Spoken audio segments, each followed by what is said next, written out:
I welcome you all to the presentation today, and I hope you will engage the presenter and enjoy the discussion. I'm now going to introduce our presenter for today. Her name is Shirley Gunthe. Shirley is an educational psychologist at the Center for Psychological Services and Career Development. We call it PysCaD at UJ. She's also a doctoral candidate at the Faculty of Education in the Department of Educational Psychology within the University of Johannesburg. Her focus area is child and youth mental health. Welcome, Shirley. Thank you very much, Theodora, for introducing me, and thank you for everyone for joining today's discussion. So let's understand depression. We speak about this concept all the time, and we use it all the time. So it is understood as a prolonged feelings of sadness, hopelessness, helplessness, worthlessness, feeling empty, as well as feeling guilty. So it's very normal to feel sad, and often it's very normal to not have hope. However, when it takes a long time, then it's not considered as normal, then it is more relevant to depression. It's also, depression is a serious health condition because it cannot cause the affected person suffer greatly and function poorly in any context. So here, by any context, we talk about either at home, either at work, either at the residence for students that are at rest. So whichever context one may be. Okay, so it is also a common mental disorder worldwide, and it can affect people of all ages, race, gender, and also social classes. It doesn't choose. Okay, so it can also be classified as mild, moderate, and severe. So when it's mild, it's only when it can be treated and controlled, and moderate is it's in between. So some people have moderate depression, they can be cope with it and it can be treated, and then some it can be too severe and leads to suicide. And we know that severe depression always leads to suicide. So depression has different types of disorders, and it's also a clinical concept of depression is known as depressive disorder, only when it's diagnosed by a psychiatrist. So what is a depressive disorder? It's a whole body illness involving your body, your mood, and your thoughts. So it affects the way you eat and sleep, the way you feel about yourself, and the way you think about things. So it's not the same as transient blue mood. You know, right now, because of the lockdown, we're all experiencing, blue moods. Having a blue mood is normal. However, if it's prolonged or lasts longer, then it's not considered as normal. So depressive disorder is not a sign of personal weakness or a condition that can be willed or wished away. So it can happen to anybody, like I said previously. And people with depressive illness, they cannot merely pull themselves together and get better. They do need treatment. So without treatment, symptoms can last for weeks, months, or even years if it goes untreated and unnoticed. So appropriate treatment, however, can help most people who suffer from depression. So treatment does work. We have different types of depressive disorders. I didn't want to include them, but I decided let me just include them. I'm not going to dwell too much into them because there's two clinical concepts, because our whole theme is understanding depression. Also, it's very important to know that there are also different types of depressive disorders. Okay, so the first one is disruptive mood dysregulation disorder. Okay, so I just put the symptoms of what is it characterized with. So it's more of temper outbursts and angry mood. And the second one is major depressive disorder. It involves weight changes, suicidal ideation, insomnia, or fatigue. And the third one is persistent depressive disorder, also known as dysthymia. It's characterized by chronic or less severe depressive symptoms that have been present for many years. And we also have premenstrual dysphoric disorder. This one is normally more likely to be found in females. So it's expression of mood lability, irritability, dysphoria, and anxiety symptoms that occur repeatedly during the menstrual phase of the cycle. And we also have substance or medication-induced depressive disorders. So it's more associated with ingestion or inhalation of a substance or drug abuse and toxins, etc. And also depressive disorder due to another medical condition.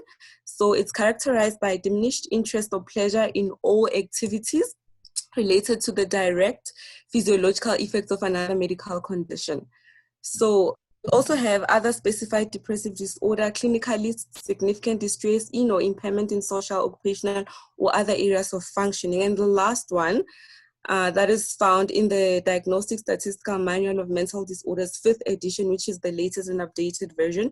It's unspecified depressive disorders, which is more characterized with anxious distress, such as feeling tense, restless, and fear. So this one is more relevant to anxiety disorders as well. So all these types of disorders, the depressive disorders, they have the presence of sad, empty, or irritable mood, all of them, despite the different types. And they're also accompanied by somatic and cognitive changes that significantly affect the individual's capacity to function. So as I mentioned earlier, that depression affects our daily functioning, you know, the way we behave, our mood, and the way we engage with other people. So all these types of depressive disorders are similar in that. The only difference, though, is that among all these different types that I've mentioned, which are 8, the number of symptoms, they differ with the number of symptoms, the severity, and the persistence in all the individuals. Okay, so let's look at the depression symptoms. I've just mentioned a long list of them, and it doesn't mean a person who's experiencing depression will have to go through all the symptoms. For some individuals, it's less symptoms, and for some individuals, it's more of the symptoms. So the first one is feelings of sadness for most part of the day. Like I said, it's normal to feel very sad. However, once you feel sad the whole day or the whole night, then it's a concern. And the second symptom, wild weeping for no apparent reason, we also call it emotional breakdown. When you cry, you know, without any reason, not knowing why you're crying, just having tears consistently and crying and weeping throughout, that can be an indication of depression. And the third one, easily irritated or short-tempered. Yes, people that are experiencing depression, they just have short temper, they throw tantrums, they're aggressive towards others at times. And also preoccupation and guilt feelings with minor past failures, yes. People that are more depressed, they blame themselves for the things that they don't have control over. I mean, right now, the lockdown, there are a lot of things that are happening, the impact on the economy, a lot of people losing jobs, students getting frustrated with online teaching and learning, trying to cope. So it's sort of like someone who's experiencing depression, they try to blame themselves for the things that really they don't have control over. Okay. And also feeling demotivated. So people that are depressed, they lack motivation to do anything productive. All they want to do is just to sit in their comfort zone, do nothing, because their thoughts are occupied with, negative thoughts throughout. And also difficulty concentrating, remembering, and making decisions. We all know that emotionally, when we are not in the right mental state, we're not able to make factual facts. However, we just make decisions that are based on emotions, and that's not very helpful. And another symptom, no interest or pleasure in hobbies and activities. So this is the interest in activities that one used to enjoy or find pleasure in, and all of a sudden they don't seem to enjoy those activities anymore. So it is a sign that, they're not feeling well emotionally and depression may be kicking in. And also social withdrawal. Yes, people that are depressed, they don't want to isolate. They don't want to engage with other people. They isolate themselves. They lock themselves in their room. They don't want to communicate with everyone. Switch off their phones, can't get hold of them. They just want to be alone and left alone. And also extreme changes in appetite. So with depression, some people tend to eat more and gain a lot of weight, and some people tend to just not eat at all because they don't have appetite and they lose weight. And also sleep disturbances. Some people experience what we call insomnia. They have difficulty sleeping, they sleep less hours, and some people are more likely to also sleep more, just to be in bed the whole day. They don't want to be with anyone. They just want to sleep more throughout day and night and don't want to do anything because that's where they find comfort, and which is not healthy. Also fatigue and lack of energy. So we know that when people don't sleep more enough, they do get tired. When people sleep more, they also get overtired. So people that are going through depression, they always feel like tired and they don't have energy. And also with the physical reaction as well, they have headaches and chronic pain. So we all know that psychologically and mentally, when we're not well, our physical reaction or body communicates to us. And often with depression, when you have consistent headaches and chronic pain in the body, it is an indication that you're not well emotionally and you could be depressed. And lastly, suicidal thoughts. Like I said earlier, severe depression causes to suicidal thoughts because the person is helpless, is hopeless. They don't have hope. They just reached the dead end and they think suicide is the only way to get through, what they're feeling. So I've just included a small note there that not everyone who is depressed experiences symptoms listed. Some people experience a few of them, some many. Also, the severity of symptoms varies between individuals. So it doesn't mean everyone goes through of it. I did mention this earlier before I mentioned the symptoms. So let's look at the causes of depression. So there are 4 domains that tell us the causes of depression. So the first one is genetic factors, and the second one is biological, social, as well as psychological factors. So I'll go through each one of them just to explain what entails under each domain. Okay, so under genetic factors, so we have scientific researchers, they now realize that inherited factors are very important, meaning that they believe that, depression can be inherited within the family. If one member may have it in the family, the other member is more likely to have it. However, it's not always the case. So such as having close relatives who have depression means that, someone is more likely to have it within the family. And not everyone with a family history obviously would develop it. It just depends with people's coping mechanisms.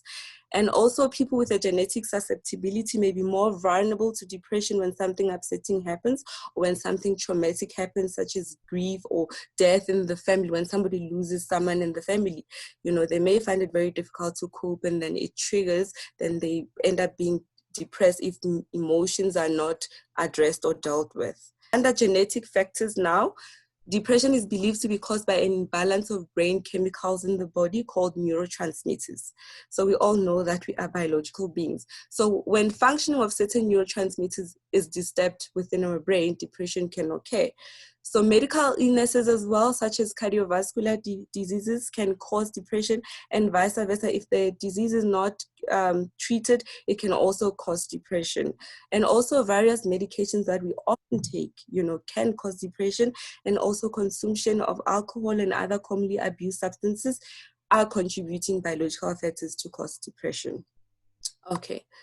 And under psychological factors, we believe traumatic or stressful life events. Obviously, at the moment, we are faced with COVID-19 lockdown, can be very stressful and depressing because we are indoors the whole time, and some people are used to live busy. They're used to work a lot, engage with other people, interact with other people, and now because they're in a certain environment, I know in April, which is last month, the first month of lockdown was very, very difficult for many of us because we had to adjust, from the busy life that we used to. And I know some people started work this month of May, and they might find it very difficult to also adapt back to going to work because they're used to being at home. So those stressful life events can cause depression, and also negative attitude. We know that when you're occupied with negative thoughts, negative attitude, you're pessimistic about everything, that is an indication of depression. It can cause depression. And also certain personality traits, such as low self-esteem, always criticizing yourself, and easily overwhelmed by stress, not being able to take stress as a challenge and accept it.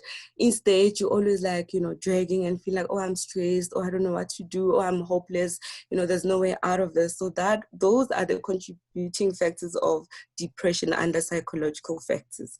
And also under social factors, we have relationship difficulties.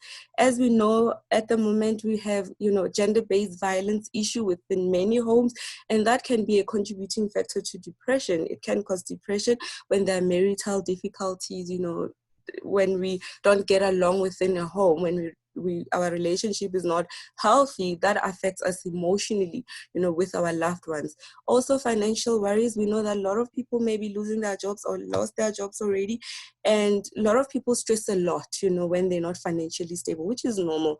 However, once it's something that you don't have control over and you're stressing a lot about it and worry all the time, it's unfortunately that it's going to impact your health, your mental status, and you're going to end up being depressed. And also legal problems, having problems with the law, retirement or other stresses, people that are used to work all the time, considering how am I going to survive, how I'm going to live my life, adapting to the new life, especially people that are retiring, they sort of get depressed because they have to adapt to the new environment. And some people find it very difficult to do that. Also, grief due to death of a loved one may, but usually does not progress to full-blown depression.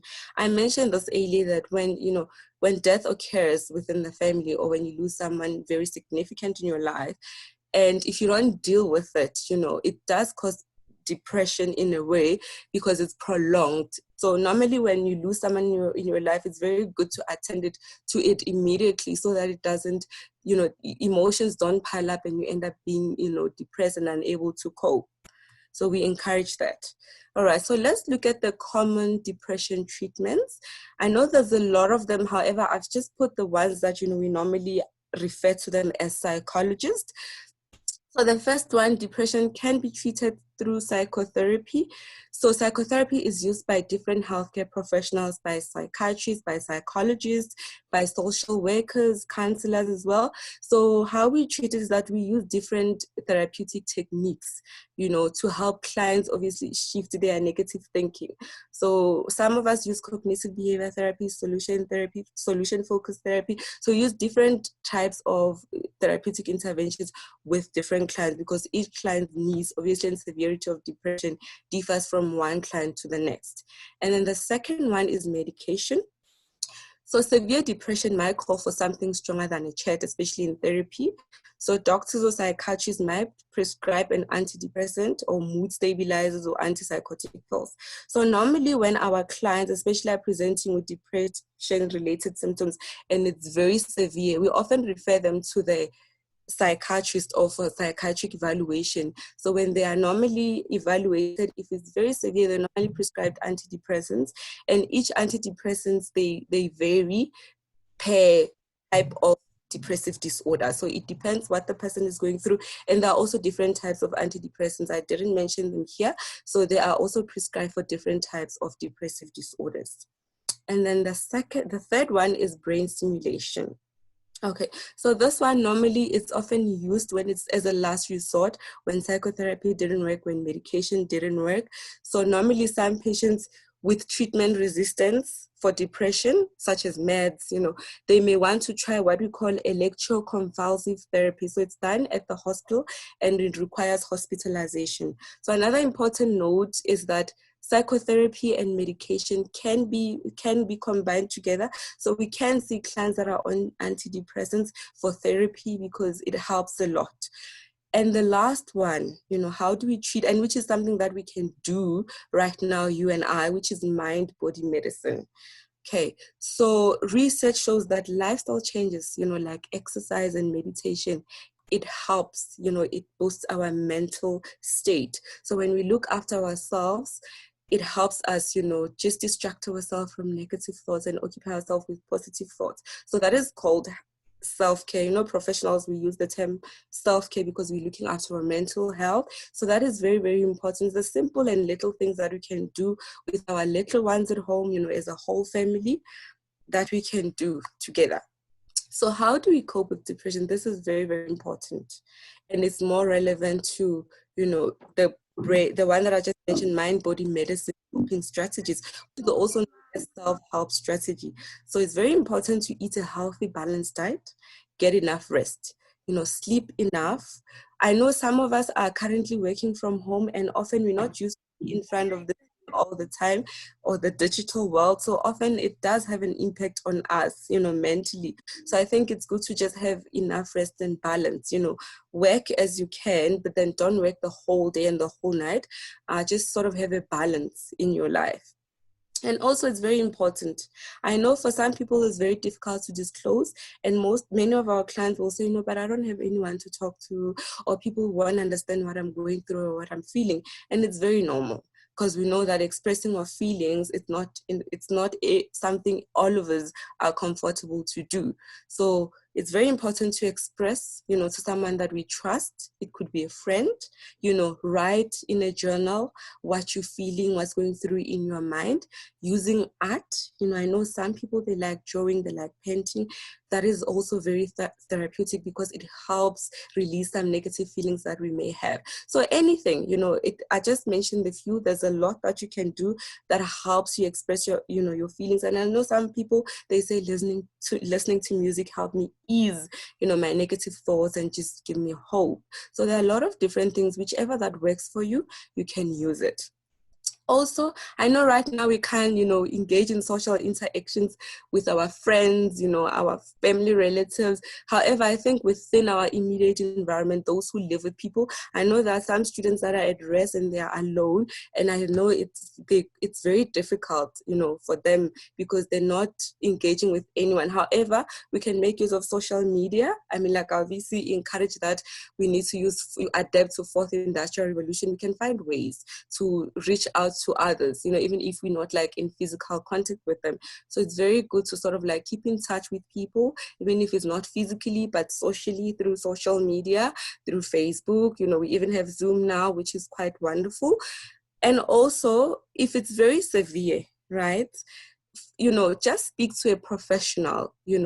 I know usually for our students, we have a crisis line and they make use of that. And they, we sort of like do a screening. What are you, going through? What's happening with you? And if it's very severe and critical to a point that they're feeling suicidal, so we refer them for psychiatric evaluation. They obtain antidepressants and they also attend therapy. Okay, so they also need to participate in activities that may make you feel better. So as I said, one of the indication of a sign to have depression is that you don't have interest in the things that you used to enjoy. But it's very important to sort of like keep ourselves busy in activities that actually, are more pleasurable or enjoyable. And lastly, it's very important to try exercising. I know the gyms are closed for people that go to the gym. However, there are a lot of apps or things that we can do within our homes. Just walking around, just doing squats. There's a lot that we can do just to help us, to just refresh our mind, our body, just to cope with, the lockdown until life goes back to normal. Okay. So I'm concluding with the saying from Charles Darwin's theory, and he says that it is not the strongest of species that survives. So species, which is referred to human beings, nor most intelligent that survives. However, it is the one that is the most adaptable to change. And I think we've survived 1 month of lockdown, and hopefully, there is hope that we will survive more coming months. I mean, if things don't get better, but that's not what we want. We hope that things, go back to normal, we go back to our normal lives and we adhere to those healthy coping mechanisms that we used to, such as going to the gym, going out with friends. So all of that. Okay, so I have come to the end of my presentation. So on the last slide, for our UJ registered students, they can make use of our call center at the moment since we're working remotely. We're off campus, and also our crisis line, which is 24 hours. And also they can go to the Blackboard. We have PysCaD app. They can also download the PysCaD app on their mobile phones and also go to the Blackboard. We've got nice videos and also nice presentations as well about depression, anxiety, stress, motivation and bouncing back. So there's a whole lot of more resources for them just to help them get through this difficult time and help them cope. Okay. So this slide, when we go back to the normal life, students must be aware that all 4 campuses of UJ, they have PsycAD and Psychologist. So if they feel like they need someone to speak to, or they observe that they may be having, any psychological related symptoms, they are more than welcome to come through once life goes back to normal, of course, and then they can consult with a psychologist. Thank you so much, and thanks for attending to my presentation. I'm just gonna take the questions that I see on my chat, and Theodora, if she has questions for me. What is the difference between antidepressants and antipsychotic pills? Okay, so antidepressants I know, and there are different types of them, right? They are normally prescribed for our depressive, clients that are going through a certain type of depressive disorder. So with psychotic pills, I'm not a psychiatrist, so I try my level best to answer this. So I know with psychotic pills are normally also prescribed for certain disorders. So we've got different types of disorders, personality disorders, we've got also schizophrenia, different types of mental disorders. So the pills are often prescribed according to the mental specific mental disorder that one may have been diagnosed with. So the medication is prescribed for a specific mental disorder that the client may have been diagnosed with. And as psychologists, we don't prescribe medication. However, we refer clients for further psychiatric evaluation so that the psychiatrist may describe the relevant and appropriate medication for the disorder once they have made a diagnosis. There's another one which says, what is your thoughts on burnout? Okay, so my thought of burnout, it's you need to look after yourself mentally. Like self-care is very, very important. I always emphasize that it's very, very important.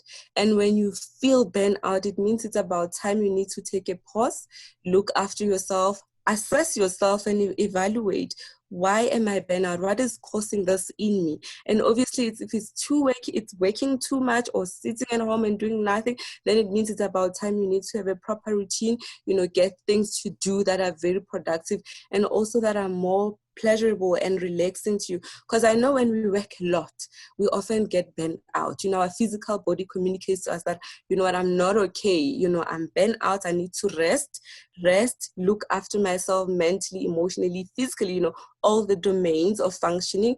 And yeah, just look after yourself. That is very, very important, Okay, the other one says, how severe does one depression have to be in order for them to qualify for a psychiatric evaluation?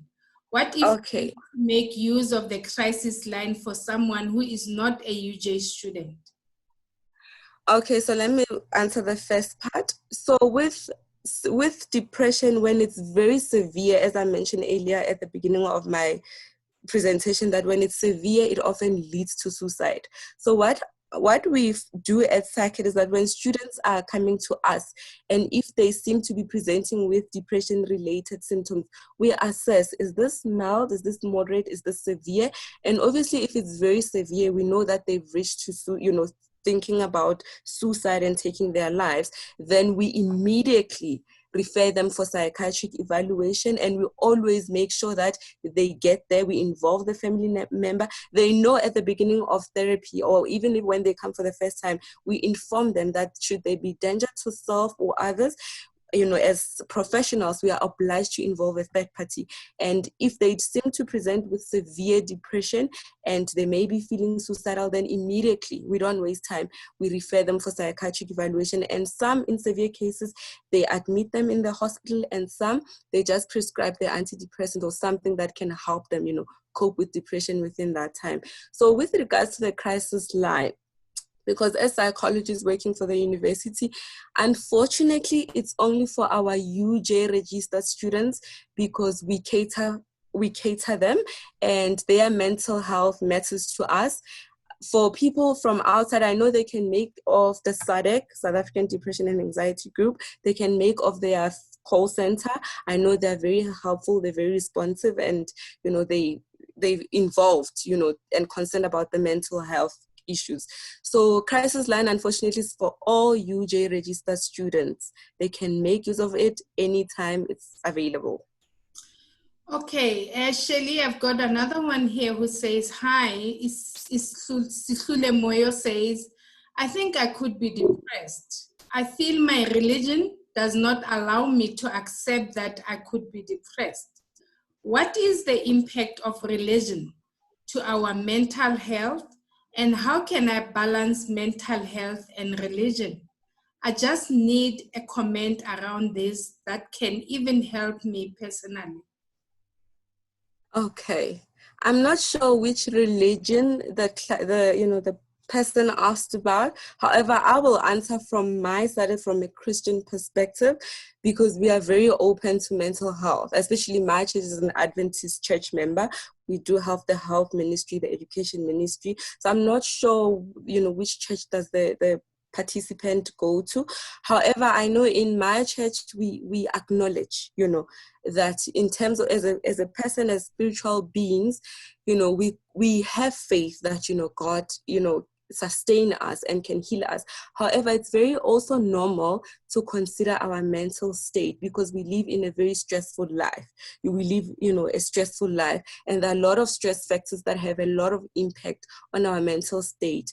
And we acknowledge that, yes, we are Christians. However, as also human beings, we also encounter, certain stress factors that impact negatively on our mental state. And those things need to be addressed. It's the same as being sick physically, not just mentally, that you need to get treatment in the hospital. And I know some religions don't allow that, like you'll be healed through faith. However, in my church, specifically from a Christian perspective, we do acknowledge that, yes, you're a Christian, but you can also receive medical treatment. And I know even with some people that are very traditional, they're not really open to the medical model.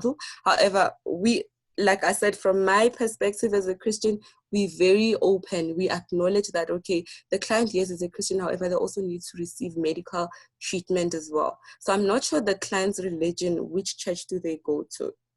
Okay. There's just a comment from Teza Online Prayer Ministry who says, thank you, Shirley, powerful and informative presentation. And then I've got Prime 5 who says, can anxiety disorder and depression disorder cohabit in an individual? Absolutely, they can. And if you notice with some of the symptoms, let me just quickly go, with some of the symptoms where the client is very stressed, and they can't be able to cope, I just want to quickly go through it. So anxiety disorders and depression can cohabit, because normally when we have negative thoughts, especially with anxiety, you have fear about the future. And often is the negativity that, okay, what's going to happen? What if I fail? What if life never goes back to normal? So as much as you occupy yourself with negative thoughts throughout, that will have an impact on your mental health. And that will result in depression. Because remember, depression is associated by feelings of sadness, hopelessness, helplessness, and worthlessness. And if you do have anxiety, yes, that can have an impact on your depression. However, I'm open to people that can correct me on this one. Okay, Bonacci is also asking, when you refer the student to a psychiatrist, is it free of charge? Okay, so at UJ, we have stakeholders that we work with. I know the closest hospital that we have, it's Helen Joseph. So for some students, they do have medical aid, or their parents have put them under medical aid. So for those students that are on medical aid, we normally use Akiso, the nearest Akiso that they may be in, which is a private, facility. So where they receive psychiatric evaluation treatment. And for many of our students who are not on medical aid, we refer them to, public hospitals. So we refer them, we write a referral letter, and we state that for psychiatry evaluation. So they do sort of like offer them help and also prescribe medication, because we know that our public sector government hospitals, they offer free services to everyone. So yeah, it depends. For some people who can afford, they go to private. However, we also have this services within the public sector. Okay, there's some compliments from a number of people. Poonam Mithal saying, thank you, Shirley, beautiful and very informative presentation. Imelda saying, hi, thank you so much. An informative session. Thanks, Shirley, for an informative presentation. And then Pumelele Mkize saying, how would one encourage someone who shows depressive symptoms and is defensive about getting professional assistance? Okay. And we have a lot of those cases as well, where we seem to see the symptoms in people or in clients, and they're in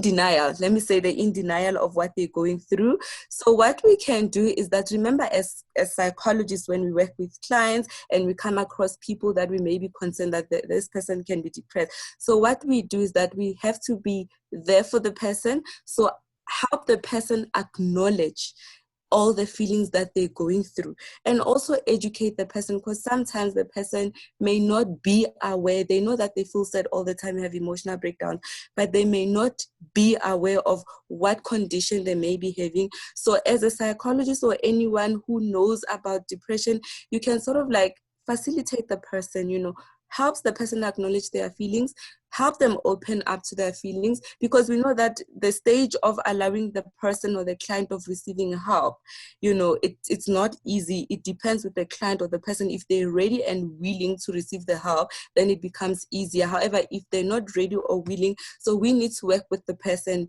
to help them understand what they're going through, so that they can be able to allow themselves to get all the help that they need. So we call it in denial stage, where someone is going through certain phases and they experience certain symptoms of specific condition and they don't want to admit.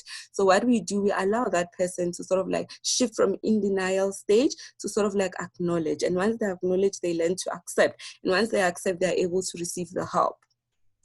Okay, maybe from my side, just to add a question to that one. Supposing you are in your house, you see your partner or your child having these symptoms, and you are trying to share with them, what you've just learned today, and they feel that you think you know it all, and probably you are the problem in the house that's causing them that depression. What do you suggest someone that does when a situation is like that? Because obviously, this person won't listen to you. Whatever advice you're giving to this person, they won't listen. So as a result, there's no way you can help them. So what does one do in such circumstances? Okay, remember, especially within a home, as family members, we relate to one another differently. Yes, you may have a child, for example, and you as a mother, and the child may not feel free to open up to you, So what you can do is that if you notice a certain change in behavior or mood swings, so just ask the child, do you want to talk about it? And if they push you away, they don't want to disclose to you, maybe encourage them to disclose to someone or talk to someone, who they feel free to talk to. And it could be anyone within the family, or it could be a friend. So even if the child or someone within the family environment cannot disclose to any of you within the home, at least encourage them to find someone from the outside.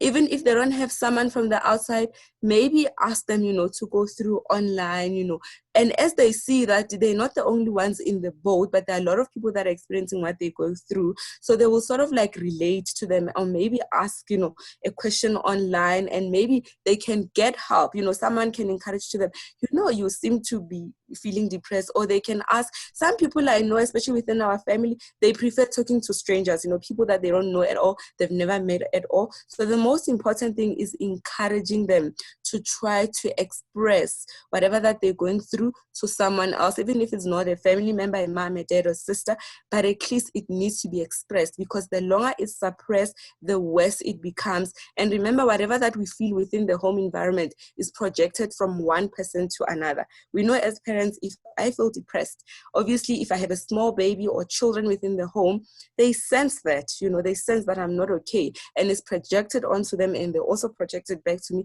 and the whole family environment just becomes a mess. I think we have a lot of questions, so I will try to run them through quickly because I see 18 new messages. I hear you saying when it's severe depression, you are obliged to involve a third party. How do you deal with confidentiality issue? Do you do this with the consent of the individual? And what if the individual doesn't consent? Okay. So at PysCaD, let me speak for PysCaD because I work there. So at PysCaD, when clients come for the very first time, we complete what we call advisory form. So they complete the advisory form, they fill in their details, and they come into the therapy room. So when they enter the therapy room, before we even start speaking, we check if they've signed. We ask them, do you understand the terms and conditions of why you signed the form, why you here? So for them to give us that signature, we take them through the process, that you understand, the terms and conditions of coming here. Should there be danger to self or harm to others, then we are obliged as therapists to involve a third party with the client's consent. So we always involve the client in the process, and we always ask the client, okay, we feel that you're not safe, because you seem to be presenting with severe depression-related disorders, and maybe the client at that time wants to commit suicide. They've got plans in place how they're gonna do it, and we feel like we're not, it's not safe to let the client go. So what we normally do is that we ask them, who can we tell, to support you throughout the process?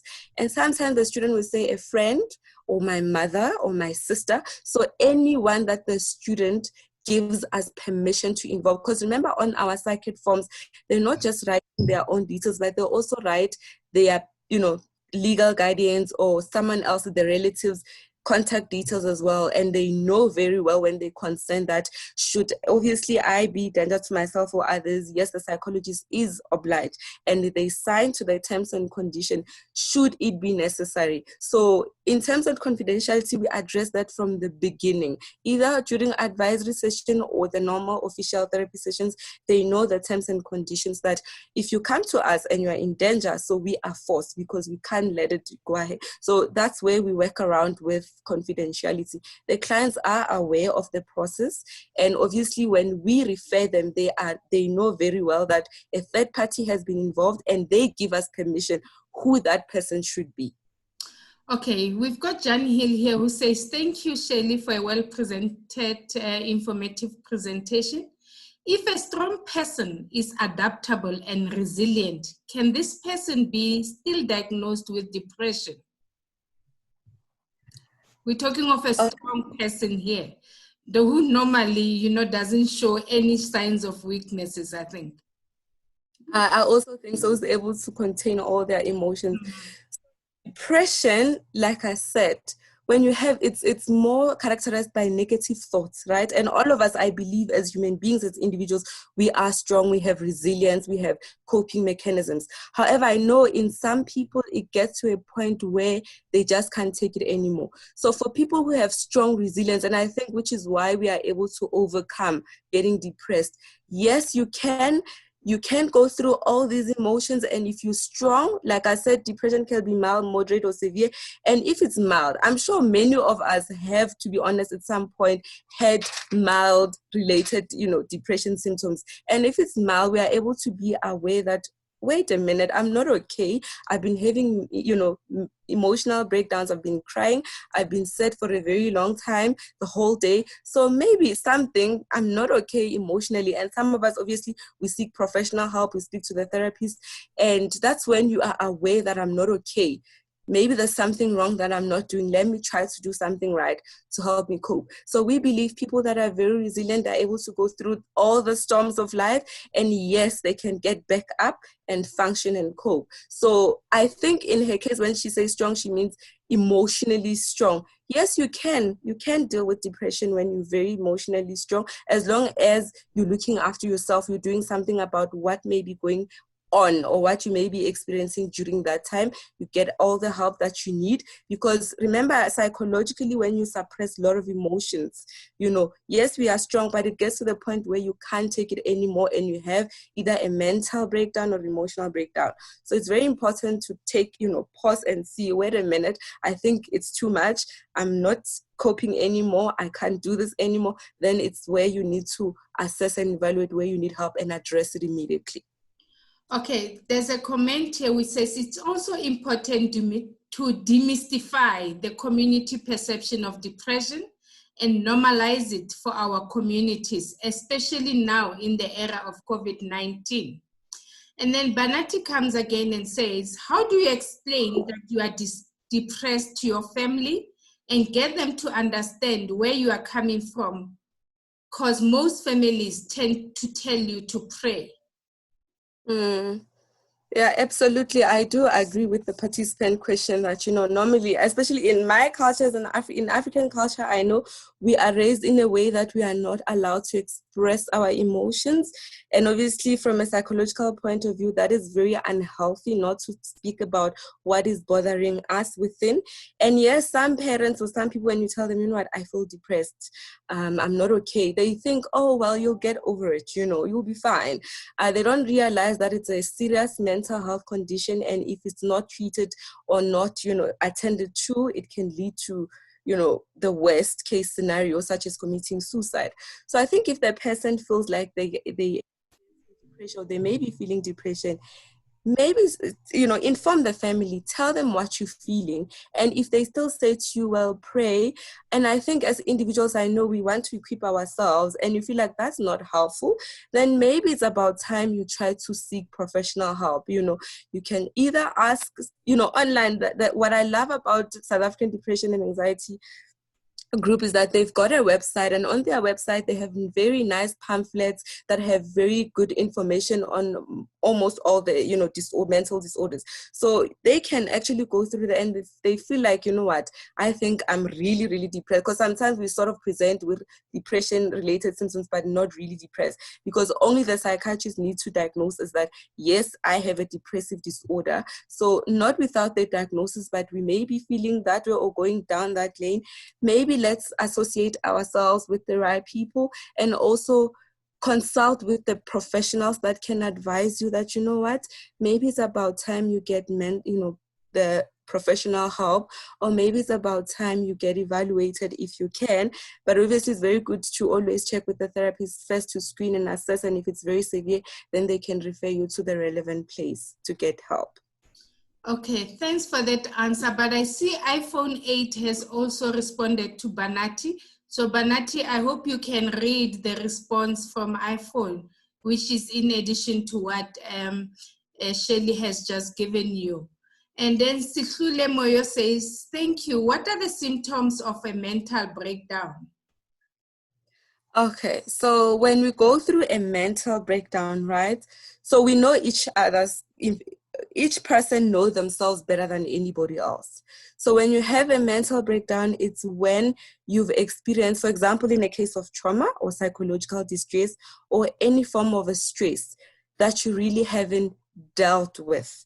For example, depression, for example, if it's not treated, if it's not attended to, yes, it can result in a mental breakdown, because that's when you can't function anymore. You have to be taken to a psychiatric unit. You have to receive treatment there, because obviously if you have a mental breakdown, you are not in the right mental state. You cannot function properly in all the contexts, including at home, at work. So it means you are an emergency case. You need agent treatment, and you need help. You need to be attended to. So that's when we call somebody who has a mental breakdown.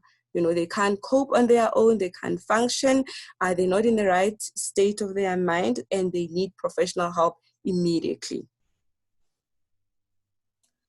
Okay, iPhone has just identified herself to say iPhone 8 is prof to medially and was not aware that her name is not showing.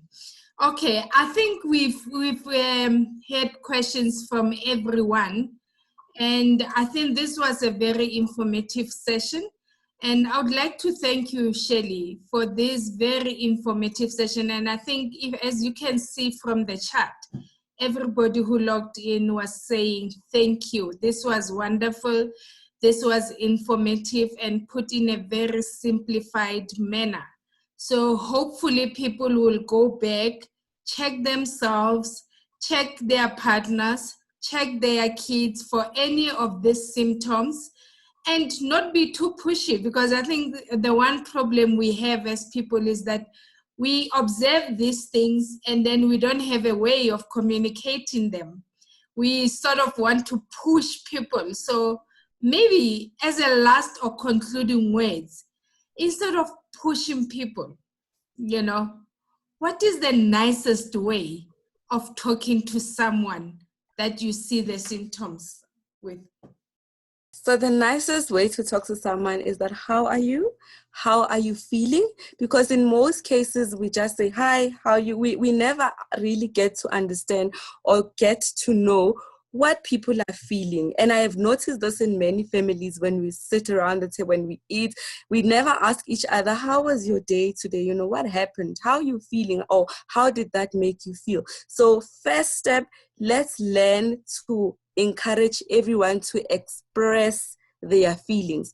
Talk about your emotions. When people talk about their emotions, that helps them, you know, to sort of like speak about or be open about other issues that may be bothering them. And that's something that we often take for granted. So the moment you ask someone, how are you feeling? And if they say one word answer, you ask them, you probe more. So what do you mean by that? Tell me more. You know, I'm interested, I'm concerned. And once you ease that person, you know, to be free and comfortable, then they are more likely to open up. You know, building a very good relationship with people is very, very critical, because when you have a good relationship with others, they're more likely to trust you with their feelings, because we know many people have trust issues. So when they trust you, then they're able to open up. And this doesn't only happen at work with our colleagues, but within our home, in the environment where we live with our children, you know, getting to understand and helping them learn to express their feelings. And when they express their feelings, you know, all these emotional difficulties and turmoil will be avoided, because everyone speaks about their feelings. And if there is a concern, then you are able to address it immediately instead of letting it get prolonged for a very long time. And I think it goes back to a mental breakdown. When a lot of unresolved issues are prolonged for a very long time, a person gets to a mental breakdown stage, because you can't cope it anymore. We all know that we have resilience, yes, we have strengths, and it gets to a certain, you know, point in our lives when we don't address issues that we just can't take it anymore. You know, our brain, our emotions can only, you know, hold a certain part of trauma, but when it gets too much, then we are not able to cope. So on that note, Theodora, let's learn to express our emotions and open up. Thank you, Shirley, and thank you very much to everybody who took the chance to come today to listen to this presentation. It is really appreciated. We will be putting this on our UJ library site, because it's a very informative session for people to go back to and check any uncertainties they might having in terms of the symptoms. So I wish everybody well during this lockdown, and hopefully we will be able to cope with the unrealistic situations that we find ourselves in. Thank you, Shirley. Thank you, everyone. Goodbye.